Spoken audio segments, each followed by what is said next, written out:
Front and Center. A focus on important and significant developments affecting the lives of Filipinos, not only in the Philippines, but also those living and working around the world.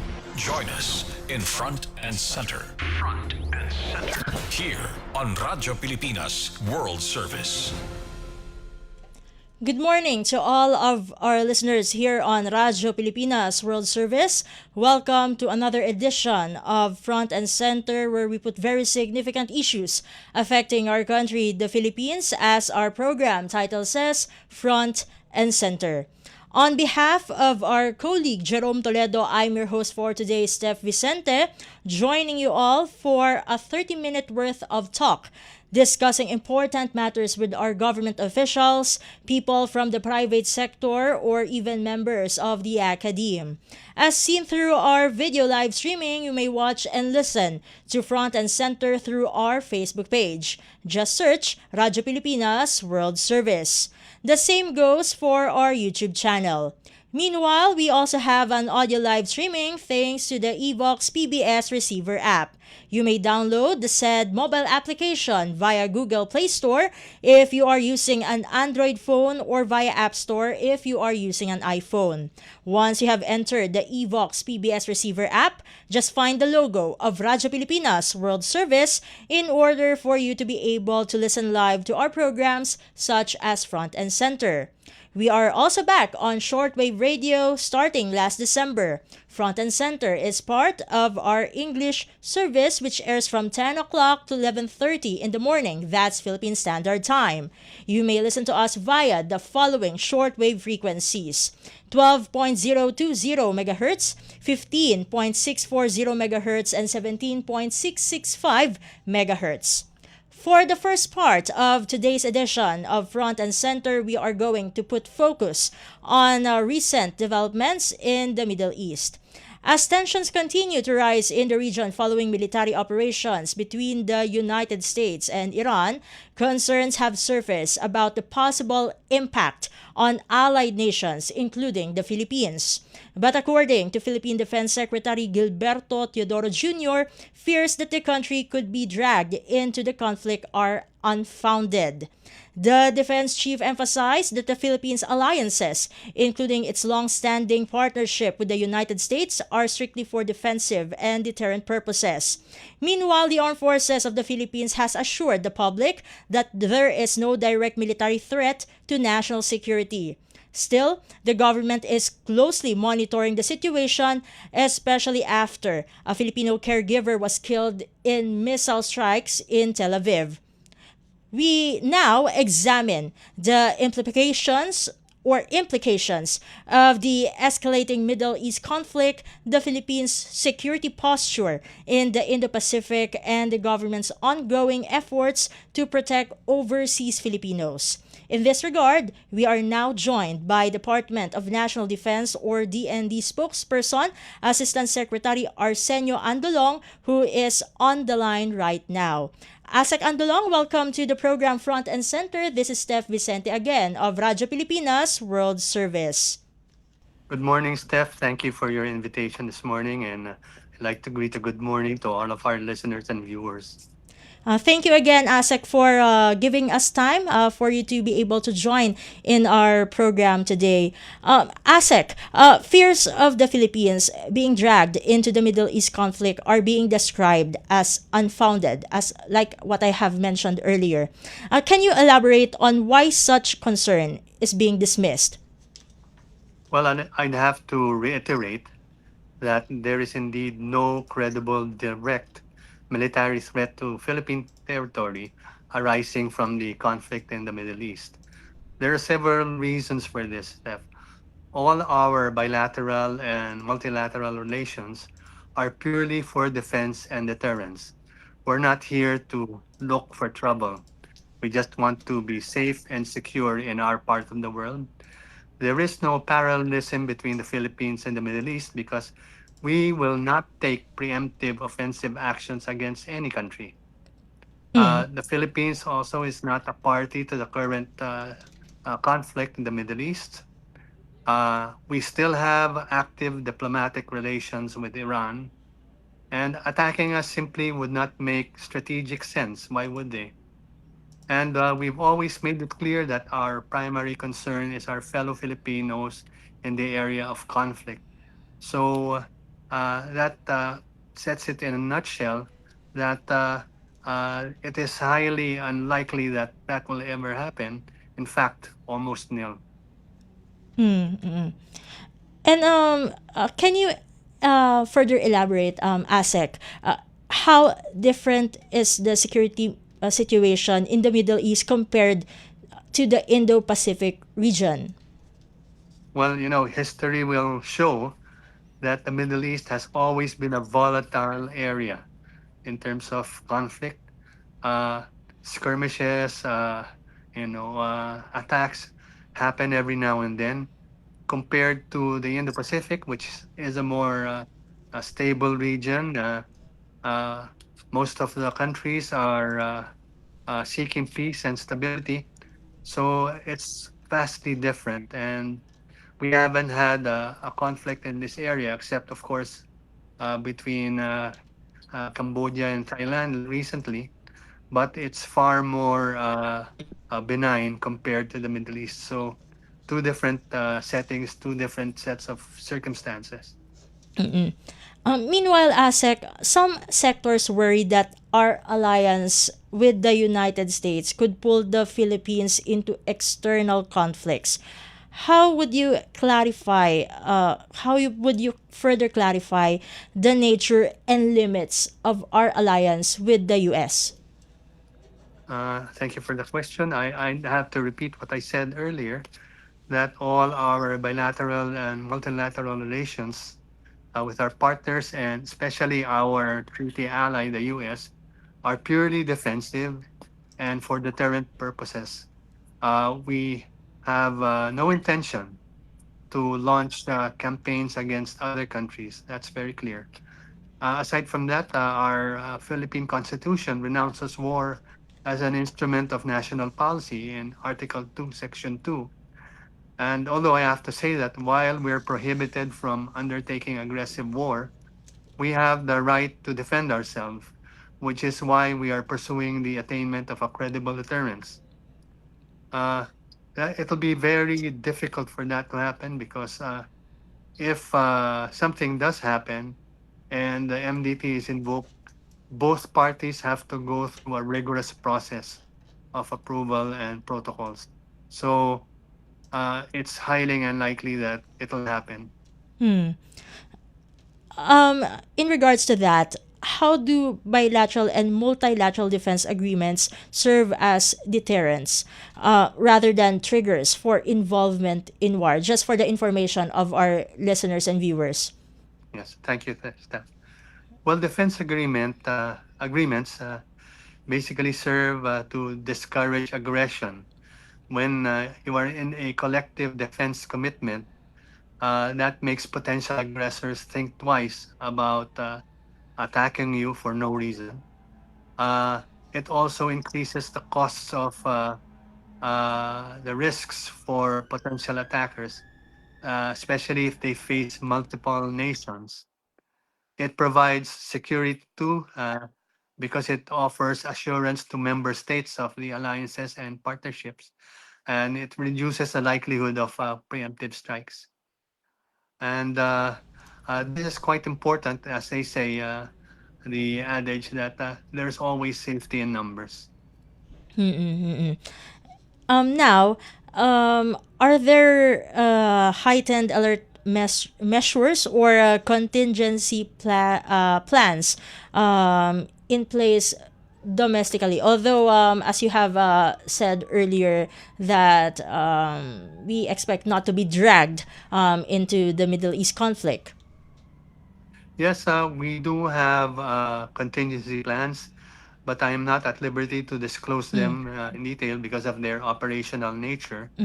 And it's always been a practice by the DND and the AFP to raise our level of alertness every time a major development occurs.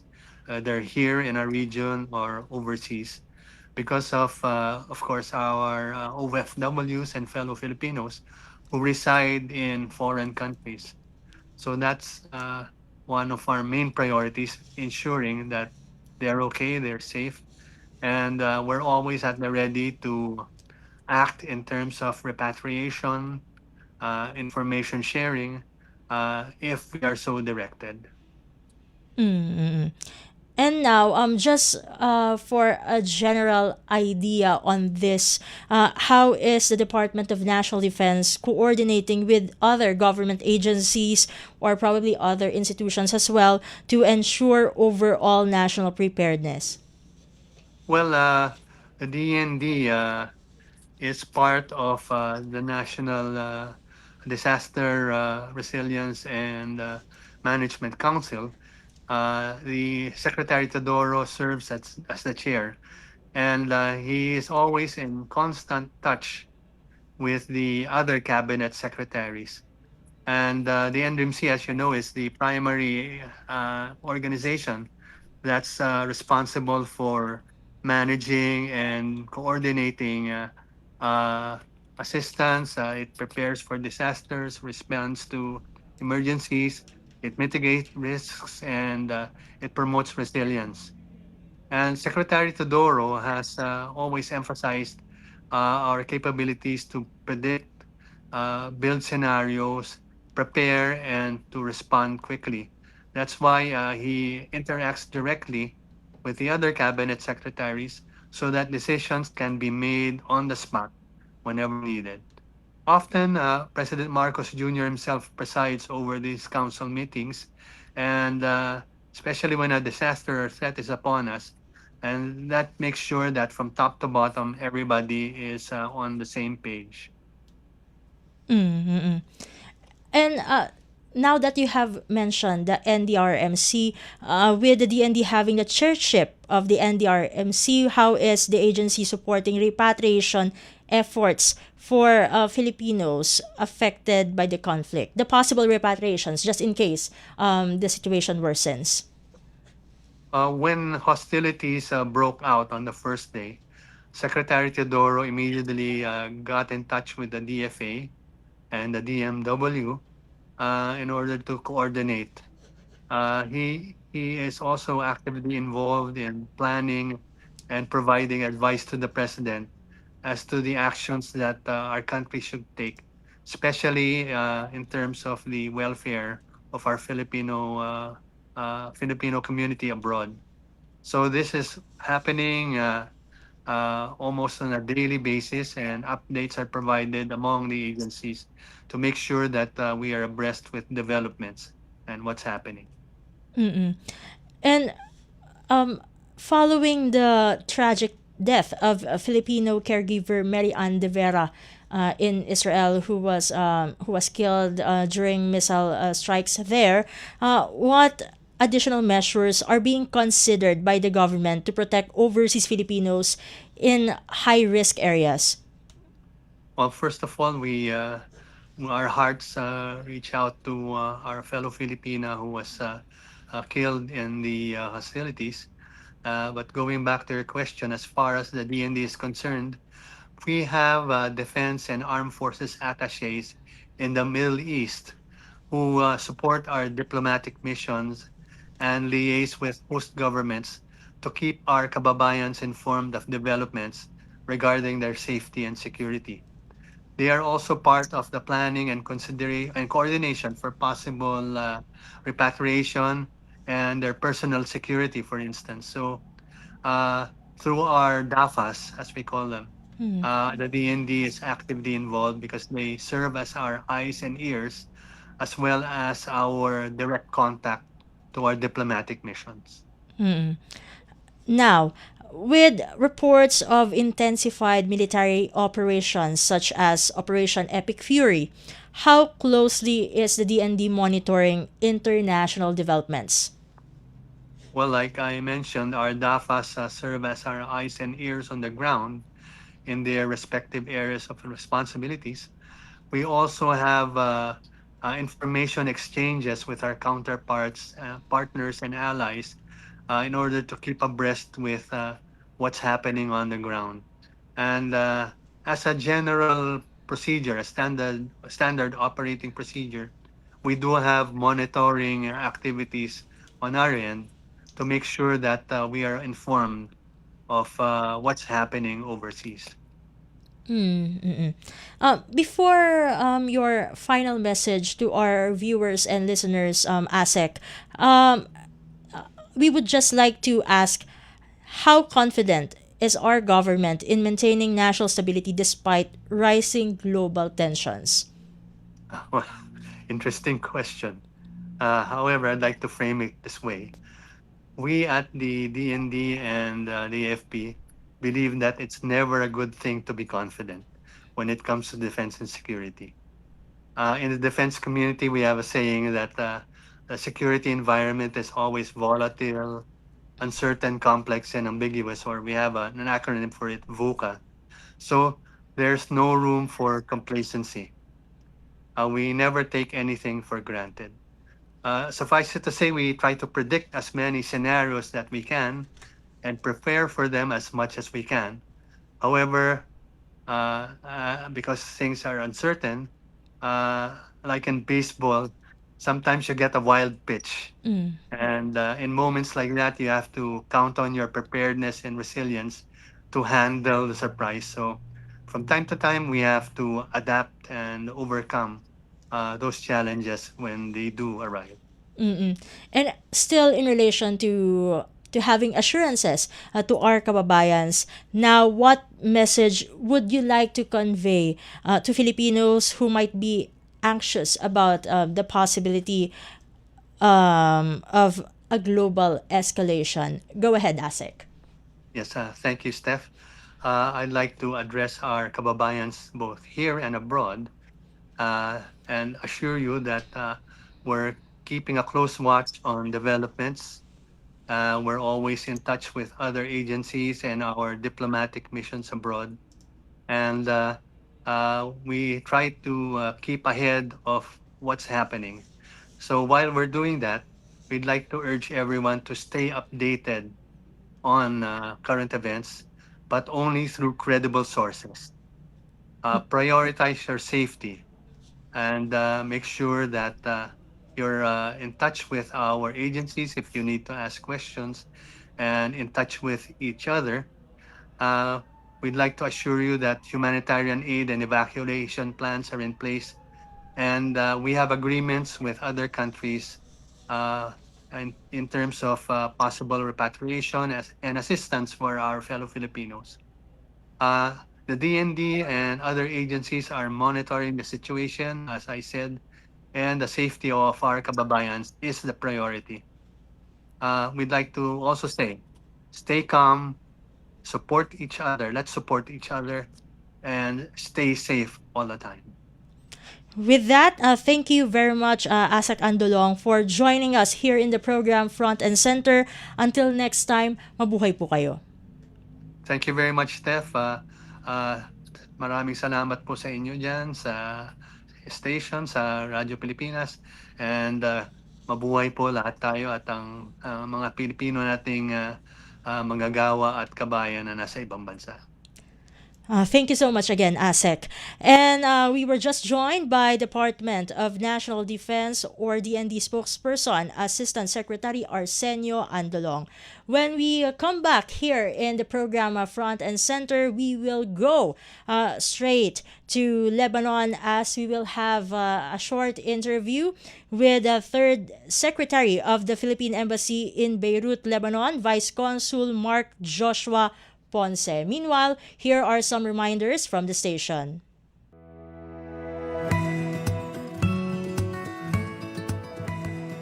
Sa isang bagong Pilipinas, hindi dapat makambang pamilyang Pilipino sa mga bayarin sa ospital.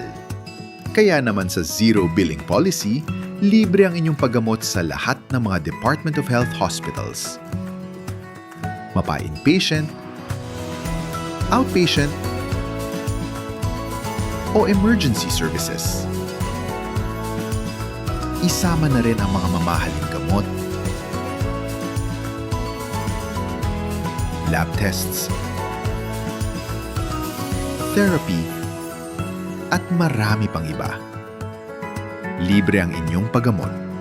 Ang pangangalaga sa kalusugan ng mamamayan ay ang ating pangunahing tungkulin dahil ang serbisyong medikal ay karapatan at hindi dagdag pasanin. Front and center. Front and center. Here on Radyo Pilipinas World Service. And now we're back here in the program Front and Center. This has been your host for today, Steph Vicente. And as I have mentioned earlier, we will go now to Lebanon as we speak to Third Secretary and Vice Consul Mark Joshua Ponce of the Philippine Embassy in Beirut, Lebanon. Vice Consul Ponce, welcome to Front and Center. This is Steph Vicente again of Radyo Pilipinas World Service. Hello Steph, good morning sa iyo, tsaka good morning sa inyong mga viewers, pati na sa mga gising ngayon sa sa Lebanon na nanonood ng inyong show. It is around 4 a.m. here in Beirut. Wow, that's early morning there in Lebanon. Thank you so much, Vice Consul, for giving us your time for you to be able to join in our program at this moment. And now, Vice Consul, can you give us the current situation of our kababayans in Lebanon amid the ongoing conflict in the Middle East? Sige, so just siguro update. So may current na targeting of various towns across Lebanon after yung Shia group, Hezbollah fired missiles noong March 2 towards Israel. So Israel is targeting a number of towns. And as you know, Hezbollah is allegedly parang proxy siya or arm siya ng Iran. So, merong displacement of 30,000 to 50,000 individuals, and we can assume that some of these people are Filipinos, no? Kasi ang estimate namin based dun sa huling mapping namin, siguro may mga 200. There have been some calls and inquiries for shelter.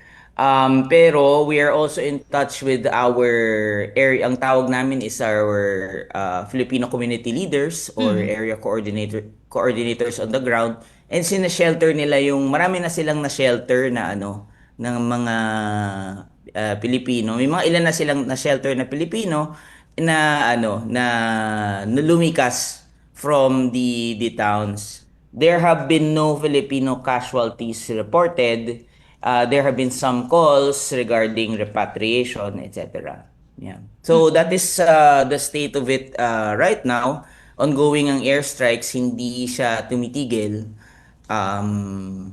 in Beirut, in the capital, and in in parts of Lebanon na merong alleged na Hezbollah presence. Fortunately, prepared ang Lebanon, ang Philippine Embassy in Lebanon, because we have been on alert level since 2023. So actually, yung voluntary repatriation natin has been open for since 2023 pa.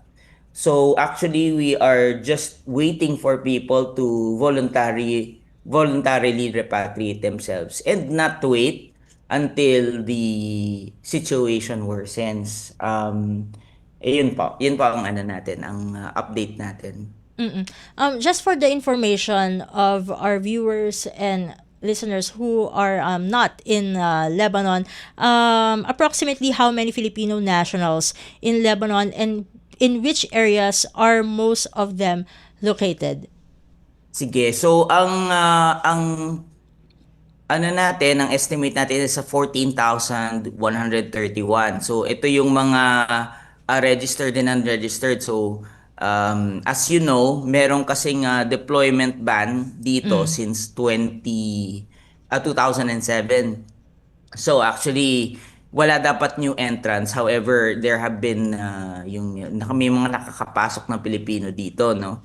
And of course, after the alert level was raised in 2023, dapat hindi na talaga nakakabalik ang mga Pilipino. So, ang concentration talaga of Filipinos are in Beirut, the capital, and Mount Lebanon. Bali magkatabi ang dalawa na yan. We can say that maybe 90% of people are in the capital. And in the capital naman, ang tina-target lang is it's actually outside of the capital, yung southern suburbs, ang tinatawag na Dahe.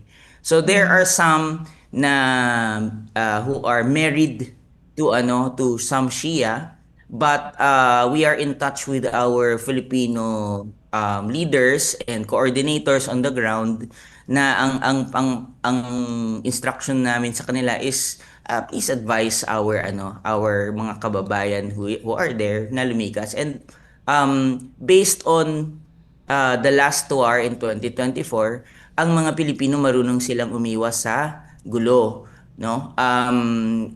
Since 2023, no Filipino casualty of war here in Lebanon. So we want to keep it that way, and we want to remind everyone na yung systems natin for repatriation are in place kasi nasa alert level 3 tayo. Now, you have mentioned that Lebanon is under alert level 3. Earlier you also mentioned that there had been strikes conducted by Hezbollah. But is it just Hezbollah and other groups, or is it also including Iran, since Iran is one of the parties involved in the ongoing tensions in the Middle East? Just to clarify, yung Hezbollah is making strikes against Israel, and Hezbollah is kumbaga they are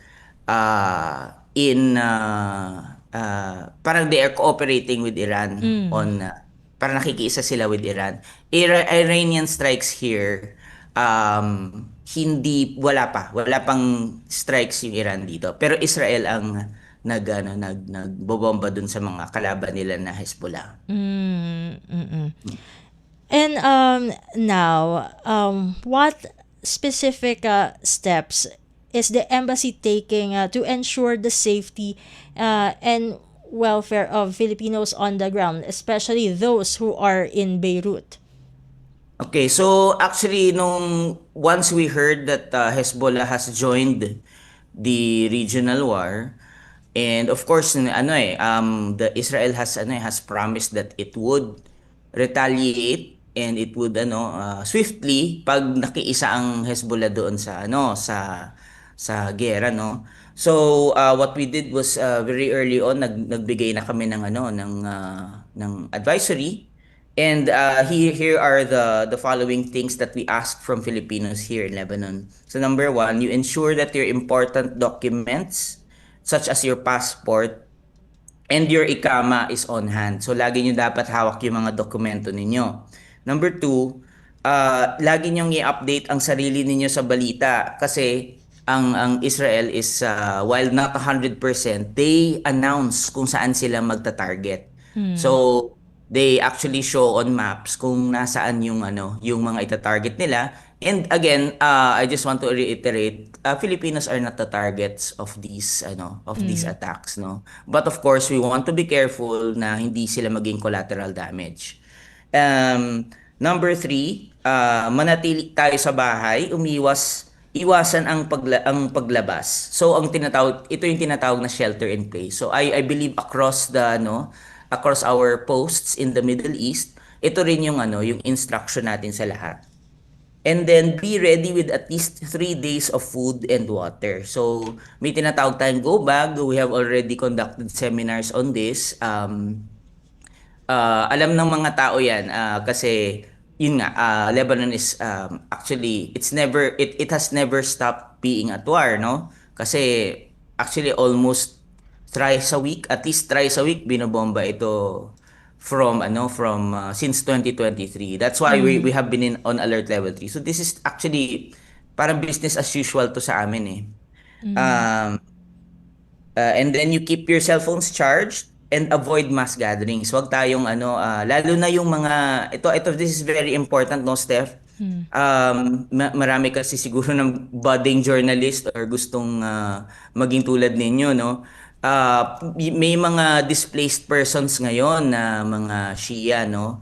And sometimes they have to camp in the streets, no? Or they're forced to really roam around here in Beirut.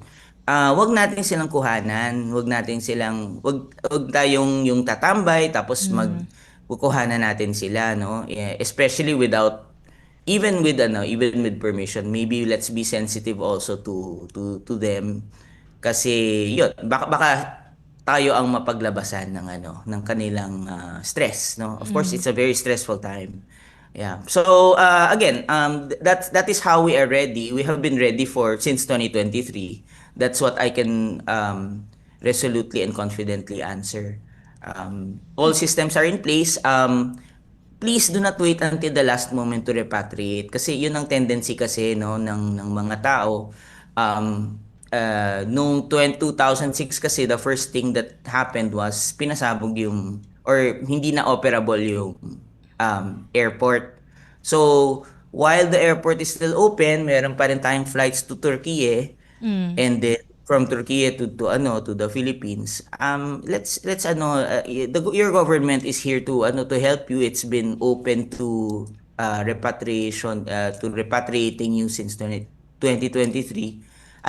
Sana makipagtulungan tayo, wag tayong yung magstay tayo tas the last minute saka tayo mag-avail.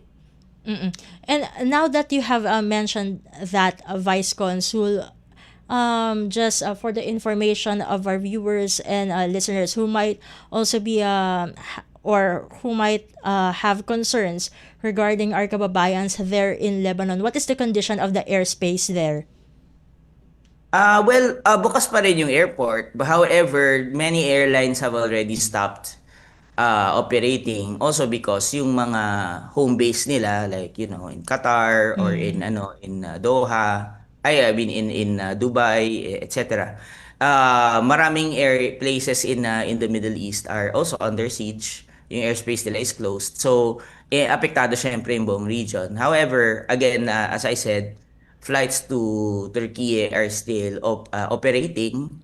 So actually, makikita niyo yan sa internet that yung Middle East Airlines, which is the airlines of yung flag carrier ng Lebanon, lumilipad siya kahit may mga airstrikes happening around. So they know what they're doing, and we are still in contact with our yung mga providers natin na airlines that are still operating. So makakauwi pa rin sila.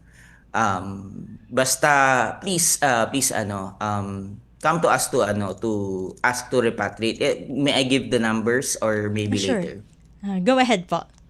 Sige, so ang assistance to nationals natin for Filipinos who are married to Lebanese is 70858-086. And then yung ating migrant workers office who takes care of yung mga ating mga workers, ang number nila is 791-10729. You may also ask to be sheltered and then of course and repatriated. Please be in contact with us. Kasi ngayon walang humihingi ng repatriation eh. May inquiries lang pero nobody's really interested because their jobs are here and they feel na they're still safe as they have been. Parang ito yung general feeling nila, hindi na kami target, wala namang namatay sa amin, but again we want to take precaution, no? Vice Consul, just in case a Filipino there in Lebanon wants to be repatriated, are there requirements or qualifications to avail to have them avail themselves of this kind of assistance? Yan, very good question. Ang tinatawag naming repat ready or repatriation ready are people with passports, yung updated yung passport nila, valid yung passport, and merong ikama. Yung ikama yung tinatawag na yung work permit, no? So, basta meron ka nun, makakalabas ka ng ng Lebanon. So, if these are not updated, we can issue a travel the embassy can issue you a travel document. So, yung TD na tinatawag natin, this is a one way para siyang passport pero one way lang siya papunta ng Pilipinas. So, mabilis namin tong na na-issue. So, again, hasa kami from the last 2 hour. We all systems are in place and wala nang requirements basta Pilipino ka. Basta Pilipino ka, as you know, as of course our government officials have already expressed priority ang safety ng mga Pilipino dito sa Middle East. Now, how can families in the Philippines contact their loved ones or reach the embassy for updates? Are we using the same numbers, Vice Consul? Yes, we are. Yes, we are. Ang code dito is +961. +961 tapos ganun yung numbers. And then you check our Facebook page. You may also send a message and or an email. Our email is beirut.pe@tfa.gov.ph. So mag-send lang kayo. Actually, during the last hour, may mga inquiries din. If you cannot contact your loved ones directly, what I can promise is that we will receive and acknowledge your emails or your message. Okay. And before I let you go, Vice Consul, what message would you like to give to Filipinos in Lebanon and their families in the Philippines? Go ahead. Okay, so like I've said, since 2023 pa kami ready, all systems are in place. Is there a plan? The plan has been in place since 2023. We are on alert level 3. It's voluntary repatriation and we urge our nationals to really consider na lumipad na sila before this thing escalates, no, or before the airport is closed down. We have alternative routes after the airport is incapacitated, for example, pero antayin pa ba natin 'yon? So please do not wait until the last minute. For the families, again, we are just waiting for your loved ones to also contact us. They can be given shelter, they can be repatriated, and you may use the contact details I provided para ma-reach ninyo yung mga loved ones ninyo. And with that, thank you so much, Vice Consul Ponce, for giving us time and for joining us here in the program Front and Center. Until next time, stay safe at mabuhay po kayo.